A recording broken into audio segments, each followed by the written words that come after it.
That's our theme. We're doing for the next 3 weeks. So I've got today, and then Sam's going to share next week. I'm really excited about that. Really great to be together. And I wanted to just tell you this story. We've probably all been to a wedding. So have you ever been to somebody's wedding? Just raise your hand. Probably have. Now, if you're married, you've probably been to your own. So I hope you were there. Otherwise, that's kind of weird. If you're watching online, if you've been to a wedding, go ahead and put a thumbs up on there. We've probably all been to somebody's wedding. We've seen it. Now, if you haven't actually ever attended one in person, you've probably seen it on the films. You've seen it on the movies. You've seen it on the TV shows. It becomes a huge plot line. If you've never seen Friends, then a big spoiler alert. It's got a lot to do with weddings. Anyway, we were at this wedding a couple years ago. And loads of preparation of some childhood friends. Now, they'd actually known each other since, they were babies. So it was, and then, they fell in love as they got older and all this kind of stuff. But anyway, you could imagine there were so many people and so many friends and family that had journeyed with them and seen them. And, they hated each other because that's what you do when you're 5 and 6 and you're a little boy and a little girl, you go through phases, don't you? And at some point, somehow they fell in love, And so, they grew up and they got older and then they decided to get married, so totally crazy. And loads of people gathered. We all pulled in for this big event and there was lots of family friend photographs. And, it's a bit different when you go to a wedding and you hear these stories about people, but you don't see photographs of the two people as infants. So there was so much backstory for this event.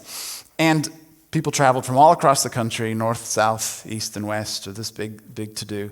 And when you have a wedding, somebody officiates the service, don't they? There's someone who runs the ceremony and all that kind of stuff. And this person, as they were doing the ceremony and running everything, it was they started telling these stories, and it was story after story, and it was kind of yeah, but why are you telling us stories about your life?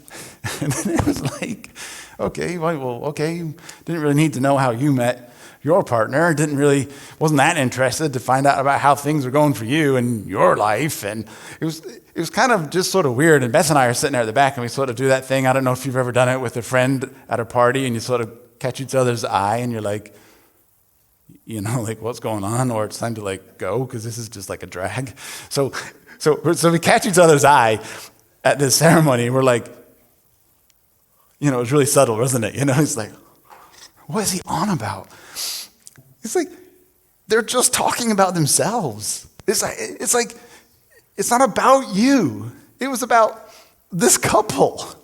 It was really awkward, and I hope we were the only people to ever feel that way in that entire room. But everyone else was too polite to say it, and now I've done it publicly. So I've tried to keep it anonymous, and I've kept all the names blank so nobody knows who I'm talking about.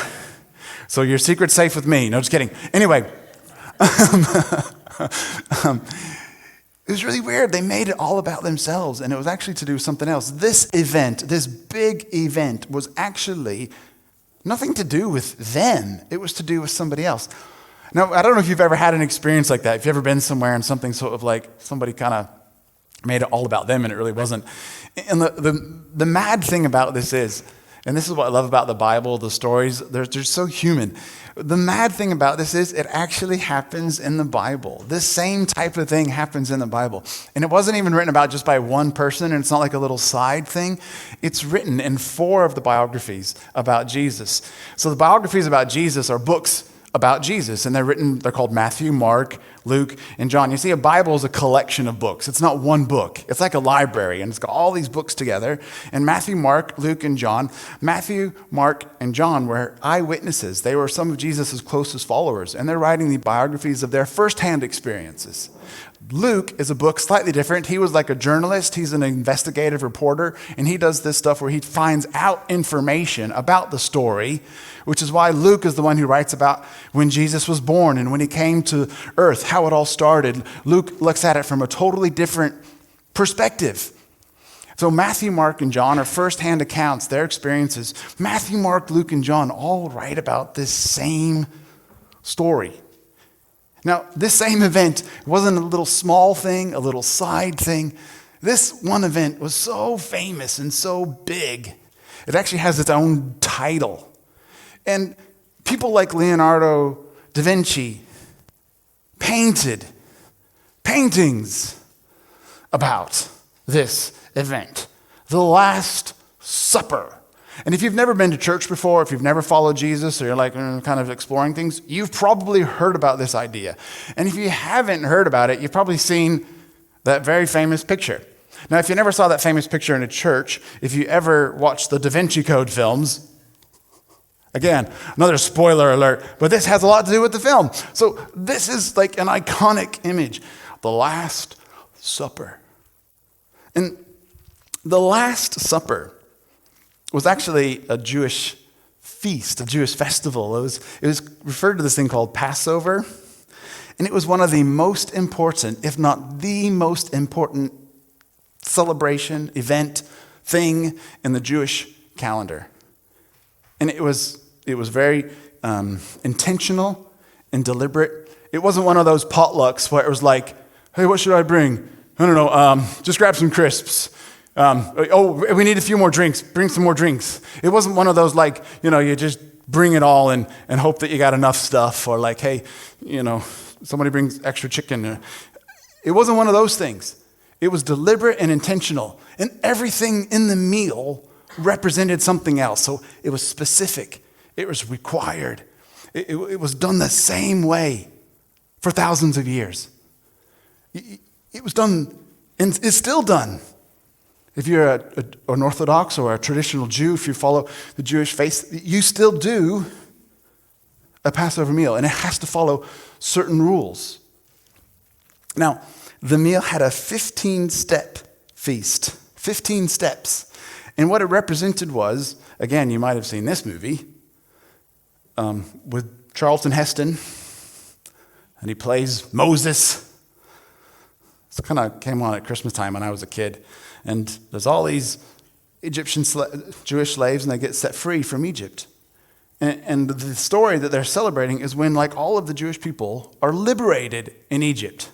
You might have seen The Prince of Egypt. It's still playing in London at the moment. There's a musical in London, actually. You can go see it. But see a different show instead. Yeah. See the one about Bob Marley. Sorry. So The Prince of Egypt, you might have seen that film. It's all about the story of where the Jewish people who were slaves in Egypt get liberated and set free. And this one event is all about the liberation of the Jewish people. Now, it's kind of ironic, because if you think about it, so a couple thousand years later, after Moses, here they are. They're in this room together. Jesus and his closest friends are sitting down, having a meal. I don't think they were all sitting in a straight line like that, but it was probably a bit more like how we are, sitting on the floor together around, and it was an actual meal that they're celebrating, and they're having this meal. And the irony is, here they are, still an occupied people, because they weren't slaves like they were in Egypt, but they were slaves to the Romans in a sense. The Romans owned them. The Romans ran the country. The Romans told them what to do. The Romans told them how to do it. How do you spend your taxes? What do you do? Your money? They were ruled by the Romans. They were an occupied people. And maybe as they celebrated it every year while they're still occupied, maybe they're doing it with this hope that one day we could have another rescuer like a Moses. Maybe that's what was going through their minds. They were thinking about how they as the Jewish people were set free and liberated from the Egyptians. And when we read this story, because we're so used to the imagery and we're so used to the pictures and we're so used to maybe experiencing ourselves, that I think we miss something really, really subtle. But it would have been incredibly obvious to them, because this is the most shocking and one of the most offensive things that Jesus ever did. I'll explain in a minute. But here's how Luke tells us what's going on. So Jesus is there. Him and his disciples, they sit down at the table, and he says to them, hey, I've been really looking forward to having this Passover meal together with you guys before I suffer. He told them stuff was going to hit the fan. It was going to go really south. He was going to be arrested, tortured, put to death. He'd been talking about this. He's already been explaining what's going to happen. And so he's saying to them, I've been really looking forward to having this meal together with you guys, because I know what's to come. And then Jesus, he says he takes the bread, and he gave it, and he broke it, And he gave thanks, and he passed the pieces around. And then he said, "This is my body, broken for you. Do this in remembrance of me."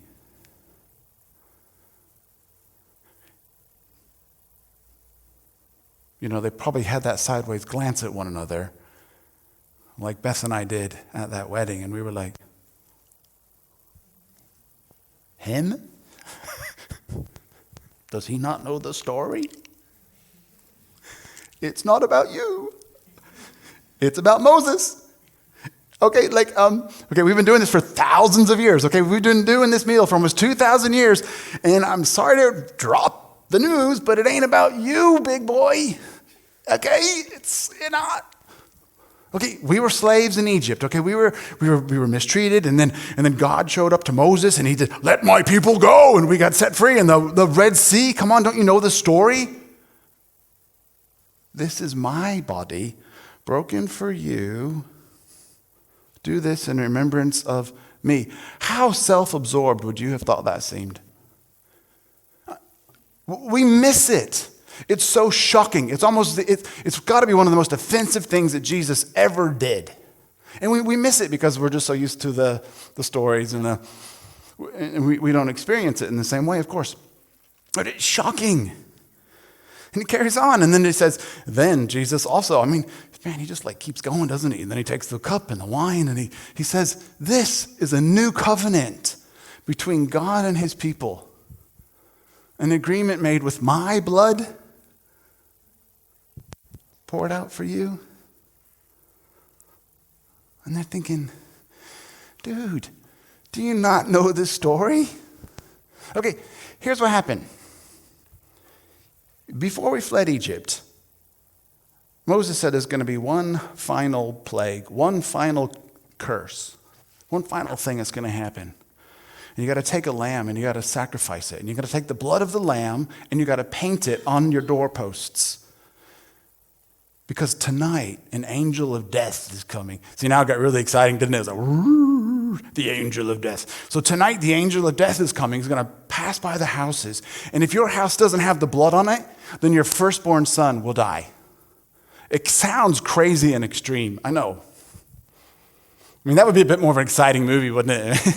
Anyway, so the blood on the door and the angel of death killing children. No, just kidding. That sounds really bad. Never mind. Doesn't it? But the angel of death will come. So the blood, this blood is not your blood, mister. This blood is, this just represents it. This has got nothing to do with you. This is about this lamb that we all had to sacrifice before we fled Egypt. And the other really uncomfortable thing about it is, there we say it, before we had to leave, there was a commandment that all of the males had to be circumcised before we could come and celebrate this meal. Okay, there you go. It's really weird and really awkward now, isn't it? You can giggle, it's okay. No. So for them, it represented and still represents the blood of the covenant, which was done through circumcision, and this lamb that was killed. And yet Jesus is taking this stuff that for thousands of years has meant and symbolized one thing and one thing only. And now he is saying to them, not the words that they normally say, not the words that they have done every time. He actually says, "This is my blood poured out for you." It's a new covenant. He's talking in language that hasn't been heard for thousands of years. This is my blood poured out for you. We kind of miss how shocking this must have been. Those poor disciples must have had no clue about what was going on. And if it wasn't such a big event, you kind of wonder, they wouldn't have included it. But every single one of the disciples included it. Paul even writes about it in a book called Corinthians, which is a letter to the Corinthian church. It's about 20 years after Jesus left, so about 50 AD. It's one of the earliest manuscripts, earliest books that we have collected in the book of the Bible, rather. And Paul writes about it in the same language and in the same terms. He said, Jesus said, do this in remembrance of me. Within 10 short years, 15 short years, it was clear that this was something that the early followers of Jesus were celebrating, and they were celebrating it in a totally different way than had been done for thousands of years. Thousands of years. So much tradition and so much ritual and so much pattern had been done. And in one moment, one evening, one meal, Jesus changes everything. The main thing, it wasn't about him. It wasn't about him. I don't know about you, but one thing we said last week is everyone has a story. And we're thinking a bit about maybe this would have been the disciples' story that night. I don't know what your story. I mean, this is the Jewish story for them. Every person in the room knew what happened in Egypt when God rescued his people. Everybody knew the story that they were supposed to be remembering. It wasn't Jesus. In fact, dare I say that for them, this would have been almost blasphemous. For Jesus to have said these things, for them, from their perspective, it would have been almost blasphemous what he was actually saying. Is that we don't quite catch, I don't think, how shocking it is. It's crazy shocking. But Jesus is totally changing the story. That's what he does for all of us. He changes the story. He totally changed it. Everything that they knew was changing. He said this is a new covenant. Covenant kind of means promise, but a bit more than promise, but an easier way to understand it is like promise. But it's a promise that you fully throw yourself all in for. It's a covenant, this promise. Jesus is saying there's a new promise, a new covenant. Something different is going on. And they didn't realize it at the time. Of course they didn't realize it. As they got older, these followers of Jesus wrote down their stories because what was going to happen is they were going to die. They were going to get old and die. And they wrote down their memories. They wrote down their stories. And thank goodness that they did, because we have them and they're collected into what's known as the Bible. They didn't know the ramifications of what Jesus was talking about until after. It was only in retrospect that they understood. It was only when they had seen with their own eyes a couple days later Jesus die. It was only when they began to put the pieces together and things began to fall into place that it began to make sense for them. And it made so much sense and it changed so many things that from that point onwards, they never celebrated that meal the same way again. It changed it all for them. Because up until that point, it was a Jewish meal for Jewish people, commemorating a Jewish event from Jewish history. And it's right that it was, because that's what it was. See, it wasn't for you and it wasn't for me. We were never invited to that party. That's not my history. Maybe it is your history. Maybe it is your ethnic history. And that event is still something that can be celebrated. And remember what it was, but it wasn't my story. It wasn't my event. I wasn't invited to that celebration. But Jesus changed the whole story. Instead of it being a covenant or a promise to one people like Abraham, or to one people like Israel, the new covenant was for all people. It wasn't for one, it was for all. It wasn't just for these people, it was for all people. Jesus changed the narrative of the event. He changed it. And here's what I find really interesting as I was researching this and reading into how you celebrate the Passover and what some of the rules were about it. I found this little bit so fascinating. I'm just going to share it with you. During Passover, the drinking of the wine or grape juice. You could have either one. The wine or the grape juice had to be crushed grapes. The drinking of the wine was so important that even if you were poor and you couldn't afford to buy wine, you were expected to sell the clothes off your back to be able to buy the wine. This was so important. This meal was so important that you didn't even have excuses to not participate. You were not allowed to just say, I can't make it tonight. Oh, sorry. Something's come up. There's a really good film coming out on Netflix, and so I'm just going to stay at home tonight. Sorry, I can't be there. You couldn't just bunk off. You couldn't be like, I'm just going to give it a swerve tonight. Just don't feel very well. Feel really tired. Had a hard day at work. I'm just going to not show up tonight. You couldn't swerve it. And in fact, you couldn't avoid the stuff that was required to be part of the meal. And if you were so poor that you couldn't afford to buy it, you had to sell whatever you had, even if it became the clothes on your back, to buy the wine. I found that fascinating. And I found it really interesting because there's this verse in the Bible that says, come to me. And of those who have no money, if you have no money, come and buy. There's this Old Testament promise where Jesus says, I'm providing for you. And even if you don't have any money, it's still provided for you. I just thought that was kind of cool. But Jesus changes the story because up until that point, you paid for it. And at this point, somebody else paid for it. See, up until that point, you had to perform and provide and do everything in the right way. But from that point onwards, it changed because somebody else provided for you, somebody else paid for it, and somebody else made the way. See, he changed. He just changed the whole story. You see, you were no longer required to scrape enough of your assets together to prove that you were worthy enough to perform this ceremony. Because it's been paid for you. For these early followers of Jesus, up until that point, it was ritual and ceremony. Up until this point, they still believed in animal sacrifice. After Jesus, animal sacrifice stopped. It changed everything. They thought God had only chosen the Jewish people. They felt like they were the only specific chosen ones.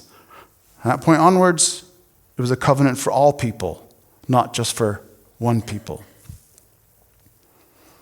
They thought they were the insiders and everybody else was the outsiders. From this point on, everybody was gathered in. You see, when his arms were opened wide, it was because it doesn't matter if you're this way or that way, I have wide arms. See, the table was an open. It was different. See, it changed everything. See, they thought if they kept the rules correctly, if they performed appropriately, if they did certain things in certain ways, then they would have greater favor before God. But the thing was, you could perform to the best of your ability and it would still fall short. So therefore, because it's impossible, Jesus paid the price for you. See, it changed. They thought they could earn salvation. They earn their rescue, earn their redemption. But from that point on, you begin to realize somebody else has provided our redemption, provided our rescue, provided our salvation. See, their entire perception of who God was and what he was like changed. It changed for these early followers of Jesus. What their perception was and what they began to discover about Jesus changed. And they'd been with him for a few years already. And I find that encouraging because if you're just learning about Jesus and if you're taking steps to explore more about Jesus, the more that we walk with him and the more that we follow him, the more we get to learn about him. And when these guys first followed Jesus, they had no idea where that road was going to go. But they knew, I'm going to obey and take that first step. And then the next step. And then the next step. And I love it. It's just a journey. They begin to discover and learn more. The more time they spend with Jesus, the more time they learned about him. I think that's kind of encouraging, don't you? We're not expected to know this much before we're allowed to participate in the process. There's no entry-level bar anymore. just come, learn, follow, discover. I don't know what your perception of Jesus is, and maybe you've got a lot of history like they did. Maybe you've got a lot of baggage like they did. Maybe you grew up in an environment which is all about rules and performance and how you have to do things in certain ways. And I wonder where Jesus is in your story. Because it's no longer about ritual, performance, or ceremony. There's no more insiders and outsiders because everyone's been invited. We can't gain greater favor. God doesn't love us more and he doesn't love us less. He loves us unconditionally because the conditions were paid by Jesus. He paid the price for the conditions for us to be loved unconditionally. See, you are invited. The meal's changed. You are invited to come to the table. And the other thing I love about this story, I don't know if you've ever had this personal wrestle in your own heart sometimes. It's so easy, especially depending on how you're wired, it's so easy to view yourself as unworthy. You know, sometimes if I ask you what your list for me your 5 worst faults, you could probably do it straight away. If I start saying to you, oh, and also list for me your 5 greatest strengths. Well,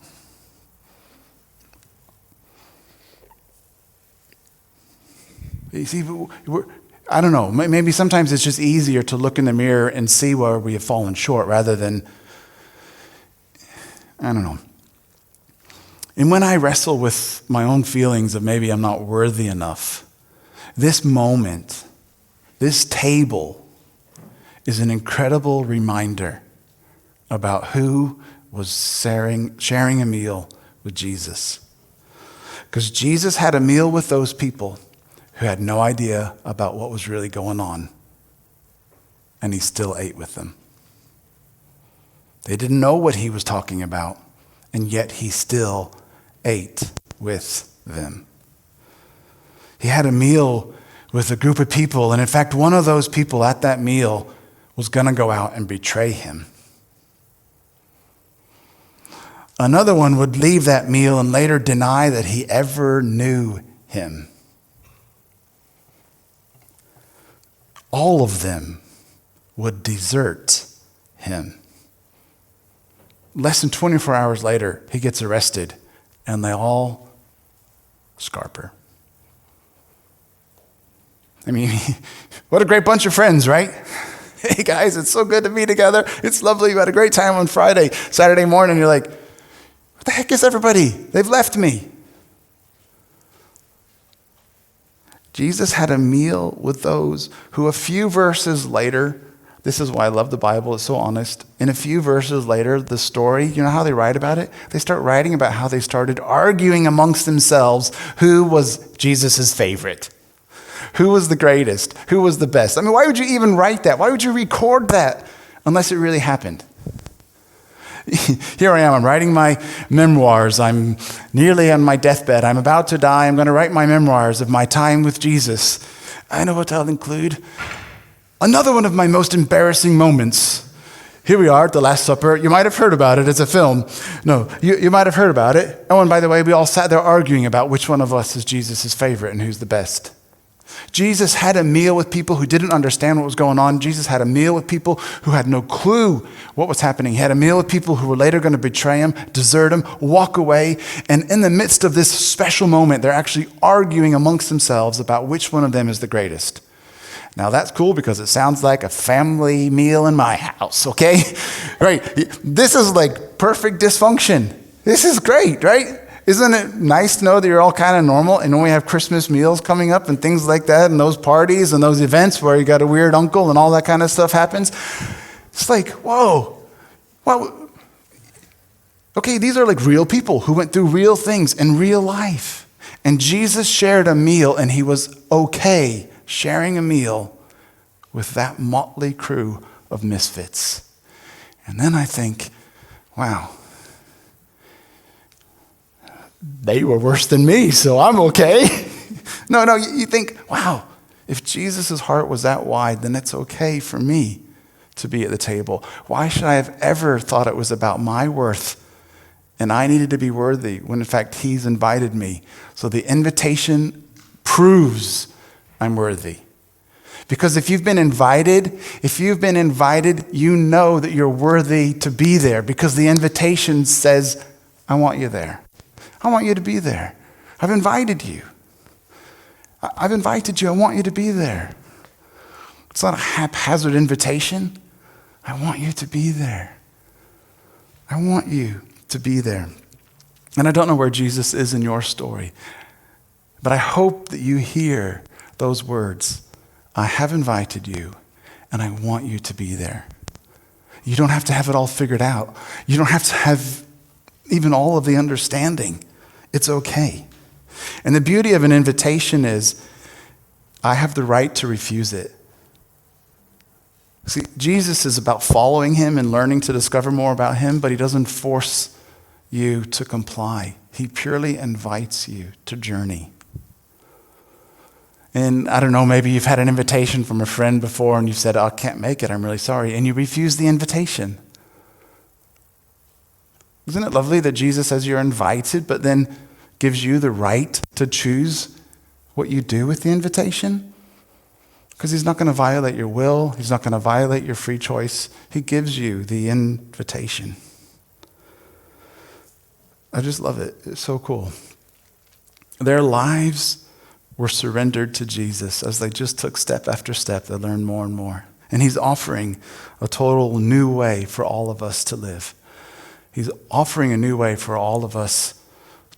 We use the phrase to live and to love, that we learn to live differently and we learn to love differently. We learn to treat others differently and we learn to live differently. That's what it means when we follow Jesus.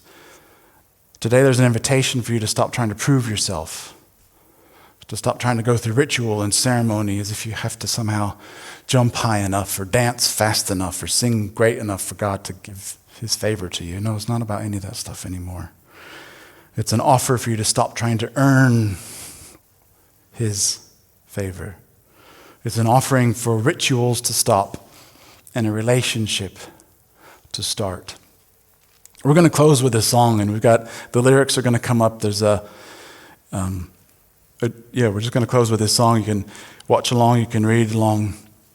And it just talks about how we are all invited to come to the table, that we're all invited to participate in this meal, to join in and discover more about what Jesus is like.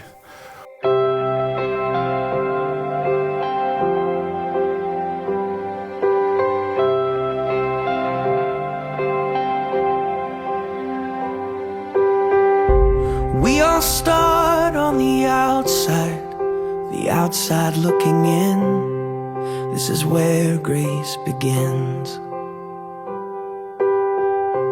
We were hungry, we were thirsty, with nothing left to give. Oh, the shape that we were in.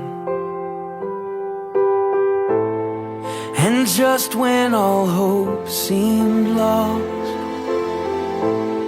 love opened the door for us. He said, come to the table. Come join the sinners who have been redeemed. Take your place beside the Savior.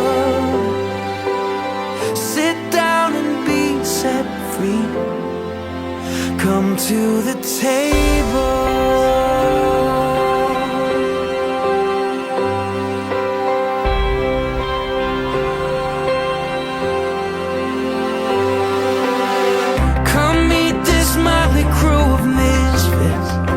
Liars and these thieves, there's no one unwelcome here. And that sin and shame that you brought with you, you can leave it at the door and let mercy draw you near. So come to the table, come join the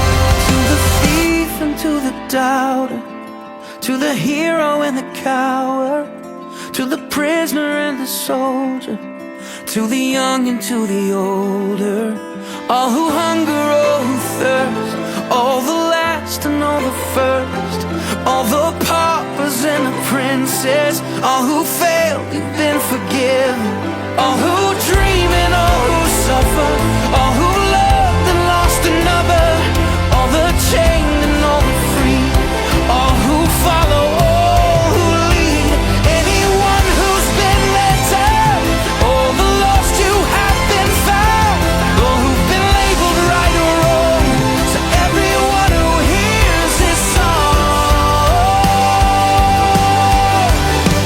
come to the table, come join the sinners, you have been redeemed, take your place beside the Savior, sit down and be set free, oh, sit down and be set free, come to the table, come to the table,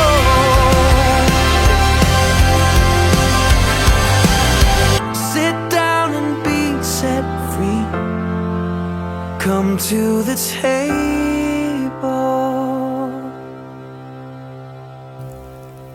I don't know where Jesus is in your story, and I don't know your history or your background, but I want you to know that mercy and grace has been extended to me, and therefore I can only give you what I have received.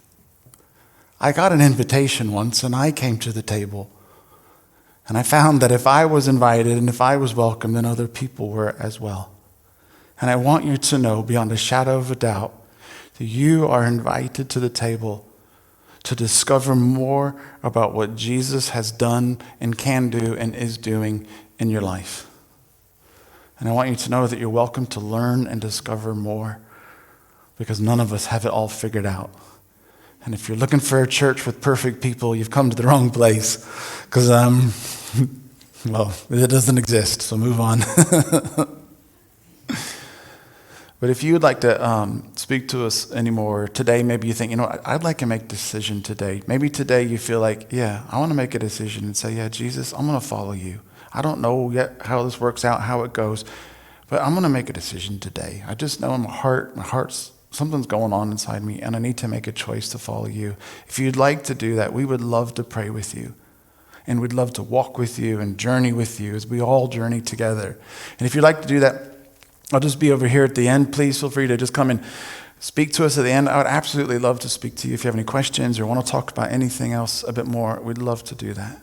And I know this coming week, next week when Sam's sharing, he's going to be looking at our story and how Jesus changes our lives and the grace that he's given to us. So I'm really excited about that. We do have, I've put on the table there's something called Alpha, which is going to be running in the new year. And Alpha is a course that we run, and what you do at the Alpha is you begin to explore faith together. You can ask questions, you can learn a bit more. You can be, a church goer, a church hater. You can be someone who's never been to church in your life or has been there since the moment you were born because your parents dragged you from day dot. It doesn't matter. You could know everything, you could know nothing. It's a place for all of us to come. And in January, we're going to be starting our next Alpha course, and we're really, really excited about that. I'd love for, if you're interested in being on one of these courses, little groups that get together, talk about faith, talk about life, learn, wrestle, ask questions. It's a really great place to discover more about Jesus. There's a card on your table. You can use your smartphone and just scan the QR code at the back and get some more info. And we're going to be talking about Alpha for every week, for the next few weeks for sure. So please get involved with that if you'd like. Hey, have a great rest of the morning, whatever you've got going on. It's been an absolute joy and a delight to be together. There's loads more coffee. Grab some more coffee, grab some drinks, grab some biscuits or whatnot. Grab your kiddos if they're still here. I hope they're still there. Just kidding. No, grab your kids, and it's great to be together. And please, if you have any questions, I would absolutely love to speak to you or pray with you as well. Awesome. Thank you so much.